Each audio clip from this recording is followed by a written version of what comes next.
జగన్ బాబాయ్ సుబ్బారెడ్డిని చిన్నప్పన్న అడ్డంగా ఇరికించేశారా అంటే అవునని చెప్పాలి. ఇక్కడ చిన్నప్పన్న కల్తీ లడ్డు వ్యవహారం తెర మీదకి వచ్చిన దగ్గర నుంచి ఈ పేరు వైఎస్ఆర్సీపీని వణికిస్తా ఉంది. ప్రత్యేకించి టీటీడీ బోర్డు మాజీ చైర్మన్ వైవి సుబ్బారెడ్డిని జగన్మోహన్ సొంత బాబాయ్ ఆయన్ని పూర్తి స్థాయిలో ఉలిక్కిపడేలా చేస్తా ఉంది. గతంలో మనం చూసినట్లయితే టీటీడీ కల్తీ లడ్డు వ్యవహారానికి సంబంధించి ఆ రోజు సిట్ ఏర్పాటు చేస్తే సిట్ కూడా ధృవీకరించింది ఇతని ఇన్వాల్వ్మెంట్ దాంట్లో ఉందనేసి. సో సుబ్బారెడ్డి హయాంలో ఆయన కల్తీ నెయ్యి కొనుగోలు అంశంలో చాలా కీలకంగా వ్యవహరించారు. ఆ కంపెనీలతో మాట్లాడి వాళ్ళ వైపు నుంచి బ్రైబ్స్ కూడా తీసుకున్నారు అనే ఆరోపణలు వచ్చాయి. సిట్ కూడా దాన్ని ధృవీకరించి చార్జ్ షీట్ లో చిన్నప్పన్న పేరు పొందుపరచడం జరిగింది. అయితే అప్పుడు చిన్నప్పన్నతో తనకేం సంబంధం లేదని చెప్పి వైవి సుబ్బారెడ్డి గగ్గోలు పెట్టారు. ఇప్పుడు ఆయన విపిఆర్ ఏదైతే వేమిరెడ్డి ప్రభాకర్ రెడ్డికి పిఏగా పనిచేస్తా ఉన్నారు, అతను అప్పుడెప్పుడో నా దగ్గర పనిచేశారు, అసలు అతనితో నాకు ఎలాంటి సంబంధాలు లేవు అని చెప్పి మీడియా ముందు చెప్పే ప్రయత్నం చేశారు. సిట్ తన చార్జ్ షీట్ ఫైల్ చేసిన తర్వాత అయితే మాత్రం అడల్ట్రేషన్ జరిగింది లడ్డూలని ఒప్పుకుంటూనే, బట్ చిన్నప్పన్న విషయాన్ని మాత్రం ఒప్పుకోవడానికి ఆయన ముందుకు రాలేదు సుబ్బారెడ్డి. కానీ ఈ రోజు ఏసీబీ అధికారులు చిన్నప్పన్న మీద చాలా సీరియస్ గా ఫోకస్ పెట్టారు. ఆదాయానికి మించిన ఆస్తులు ఆయన కూడబెట్టినట్టు గుర్తించి ఆయన మండపేటలో లేటెస్ట్ గా అదుపులోకి తీసుకున్నారు. ఆయన కోర్టు రిమాండ్ కూడా విధించిన పరిస్థితి అయితే ఉంది. ముఖ్యంగా మనం చూసినట్లయితే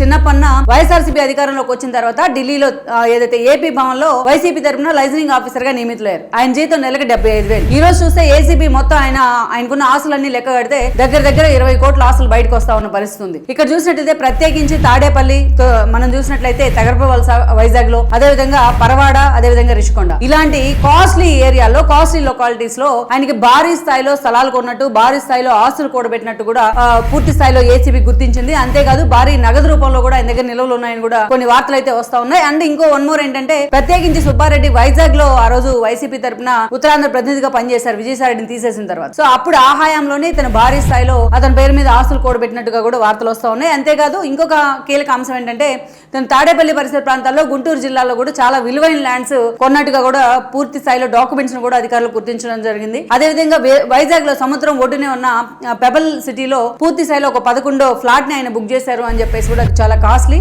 చాలా రిచెస్ట్ ఏరియా అది. సో అక్కడ కూడా ఒక ఫ్లాట్ ఈయన పేరు మీద ఉన్నట్టు కూడా ఏసీబీ గుర్తించడం జరిగింది. ఇలా ఆదాయానికి మించి 75,000 అతనికి నెలకి, 75,000 వ్యక్తికి ఈ స్థాయిలో ఆస్తులు ఎలా వచ్చాయి, ఈ స్థాయిలో ఆస్తులు ఎలా కూడబెట్టారు, ఆదాయానికి మించిన ఆస్తులు ఎలా ఉన్నాయనేది ఈ రోజు పూర్తి స్థాయిలో ఏసీబీ అధికారులు బయటికి తీసే ప్రయత్నం చేశారు.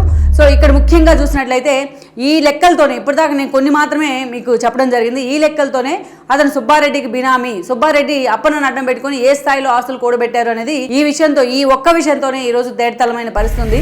మినిమం 75,000 తీసుకునే ఒక దిగువ మధ్యతరగతి వ్యక్తికి ఈ స్థాయి ఆస్తులు ఎలా వచ్చాయంటే అన్ని వేళ్లు కూడా ఈరోజు సుబ్బారెడ్డి వైపే చూపిస్తున్న పరిస్థితి అయితే ఉంది. మొత్తానికైతే ఈ లడ్డు వ్యవహారంలో అలట్రేషన్ జరిగింది అని ఒప్పుకున్న సుబ్బారెడ్డి ఈ రోజు అప్పన్నని చిన్నప్పన్నను అడ్డు పెట్టుకుని ఏ స్థాయిలో తాను అక్రమాలు చేశాను అనేది కూడా ఆయన ఒప్పుకోవాల్సిన సందర్భం అయితే ఆయనకు ఎదురు కాబోతుంది అన్నది వాస్తవం.